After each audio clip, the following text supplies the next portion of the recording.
Di antara lembaran kelam Revolusi Nasional Indonesia, terdapat satu bab yang sering terabaikan namun menyimpan luka yang cukup mendalam. Pembantaian Westerling. Antara Desember 1946 dan Februari 1947, Sulawesi Selatan menjadi saksi bisu operasi militer Belanda yang dipimpin oleh Raymond Pierre Paul Westerling, seorang kapten kenil berdarah Turki Belanda. Aksi ini bukan sekedar operasi kontra-gerilya, melainkan pembantaian sistematis yang menewaskan ribuan warga sipil, dengan korban jiwa yang diperkirakan 3.000 hingga 40.000 jiwa. Pasca proklamasi 1945, Belanda berusaha mempertahankan Sulawesi sebagai bagian dari negara Indonesia Timur atau NIT, sebuah negara boneka federal. Perlawanan rakyat, terutama dari laskar seperti Lapris pimpinan Walter Monginsidi, membuat Belanda kewalahan.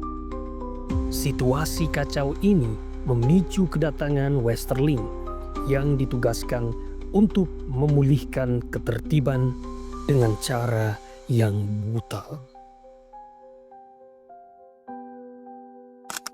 Lalu siapa sosok Westerling? Raymond Pierre Paul Westerling, seorang perwira Belanda berdarah campuran Prancis-Jerman, adalah otak di balik pembantaian ini. Dikenal dengan julukan si tukang jagal atau The Turk karena ia pernah bertugas di Turki. Ia memimpin Depot Speciale Troepen atau DST, pasukan khusus Belanda yang dibentuk untuk memerangi gerilyawan Republik. Dengan metode counter-terror yang kejam, Westerling mengubah Sulawesi Selatan menjadi ladang pembunuh.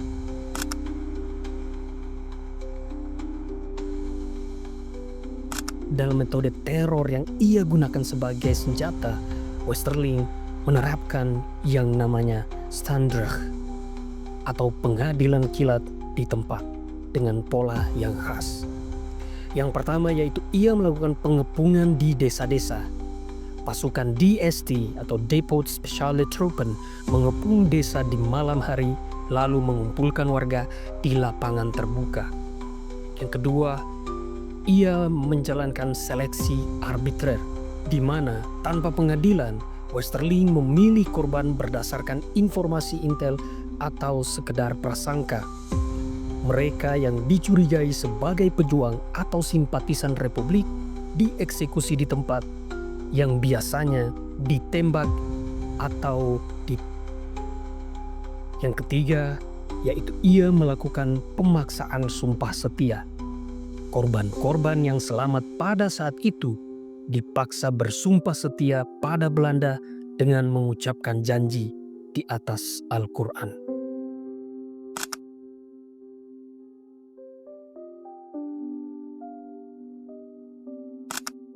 Salah seorang saksi mata seperti Riz Atmaja menggambarkan kekejaman ini dalam surat kabar Belanda. Warga digiring dipaksa jongkok di bawah ancaman senjata dan dieksekusi secara acak jika menolak mengkhianati sesama pejuang. Di desa Galung Lombok misalnya, ratusan pria ditembak di tepi sungai hanya karena dicurigai sebagai ekstremis. Sedangkan di Batang, Westerling memerintahkan 364 orang dalam satu hari. Korban yang ia eksekusi tidak hanya pejuang, melainkan juga petani, guru, bahkan anak-anak. Jumlah korban dari tragedi yang sangat memilukan ini menjadi sebuah kontroversi. Angka kematian yang tercatat berbeda dari berbagai versi. Dari versi Indonesia sendiri, monumen korban 40.000 jiwa di Makassar menjadi simbol resmi meski sejarawan seperti Anhar Gonggong memperkirakan korban hanya 10.000 jiwa saja.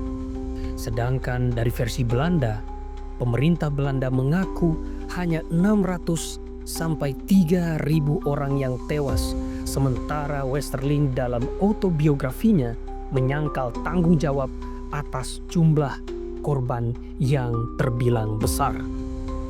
Sedangkan dari sisi penelitian yang dilakukan secara netral, sejarawan Willem Eisereth mencatat sekitar 3.100 hingga 3.500 warga sipil tewas oleh Belanda, ditambah 1.500 korban dari konflik internal.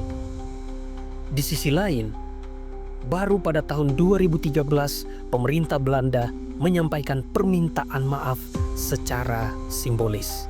Sementara itu, tragedi yang mengenaskan ini mewariskan trauma yang begitu mendalam kepada korban dan keluarga. Korban selamat dan keluarga hidup dengan trauma tanpa rehabilitasi yang memadai. Kuburan massal seperti di Kampung Batua masih belum sepenuhnya teridentifikasi. Dari tragedi ini pula menyisakan pertanyaan-pertanyaan yang tidak terjawab hingga detik ini, seperti kecurigaan keterlibatan elit Belanda. Buku Tragedi Westerling karya Agus N. Cahyo menyebut keterlibatan seorang pangeran Belanda dalam operasi ini, tetapi dokumen resmi tak pernah mengungkapkannya. Sedangkan nasib Westerling sendiri, ia lolos dari pengadilan, bahkan sempat memimpin pemberontakan APRA di Bandung pada tahun 1950 sebelum akhirnya melarikan diri ke Eropa dan meninggal dengan tenang pada tahun 1987. Tragedi Westerling bukan sekedar angka statistik, melainkan kisah tentang rasa sakit yang terabaikan. Sejarawan Martin Hitzges dalam bukunya Di Belanda Tak Seorang Pun Mempercayai Saya mencatat bagaimana Westerling sendiri mengakui kekejamannya dalam sebuah wawancara TV pada tahun 1969 yang baru ditayangkan pada 2012 karena tekanan politik. Tragedi Westerling adalah sisi gelap dari perjuangan kemerdekaan, sebuah pengingat bahwa kemerdekaan tidak hanya dibayar dengan darah para pahlawan, tetapi juga dengan air mata ribuan orang biasa yang namanya hilang dalam sejarah.